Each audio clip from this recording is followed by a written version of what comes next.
ಒಂದು ಸುಂದರ ಗ್ರಾಮದಲ್ಲಿ ರಾಮನವಮಿ ಹಬ್ಬವನ್ನು ಆಚರಿಸುತ್ತಿದ್ದರು.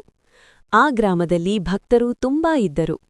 ಎಲ್ಲರೂ ಶ್ರೀರಾಮನನ್ನು ಭಕ್ತಿಯಿಂದ ಆರಾಧಿಸುತ್ತಿದ್ದರು. ಹಬ್ಬದ ದಿನದಂದು ಗ್ರಾಮವು ಹಬ್ಬದ ವಾತಾವರಣದಲ್ಲಿ ಮುಳುಗಿತ್ತು. ಮನೆಮನೆಗಳಲ್ಲಿ ಮಾವಿನ ತೋರಣಗಳನ್ನು ಕಟ್ಟಿದ್ದರು. ಹೂಗಳಿಂದ ಅಲಂಕಾರ ಮಾಡಲಾಗಿತ್ತು. ಮಕ್ಕಳು ಹೊಸ ಬಟ್ಟೆಗಳನ್ನು ಧರಿಸಿದ್ದರು. ಹಿರಿಯರು ದೇವಸ್ಥಾನಕ್ಕೆ ತೆರಳಲು ಸಿದ್ಧರಾಗಿದ್ದರು. ಬೆಳಗ್ಗೆ ಬೇಗನೆ ದೇವಸ್ಥಾನದ ಘಂಟೆಗಳು ಮೊಳಗಿದವು. ಭಕ್ತರು ಭಜನೆಗಳನ್ನು ಹಾಡಲು ಪ್ರಾರಂಭಿಸಿದರು. ಗ್ರಾಮದ ರಾಮ ದೇವಸ್ಥಾನ ತುಂಬಾ ಹಳೆಯದು.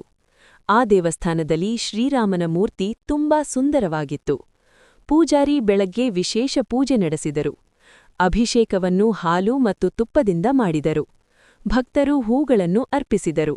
ಪ್ರಸಾದವನ್ನು ಸಿದ್ಧಪಡಿಸಿದರು. ಪಾನಕ ಮತ್ತು ಬೇಳೆ ಹೋಳಿಗೆ ಮಾಡಲಾಗಿತ್ತು. ಎಲ್ಲರೂ ಭಕ್ತಿಯಿಂದ ಪ್ರಾರ್ಥಿಸಿದರು.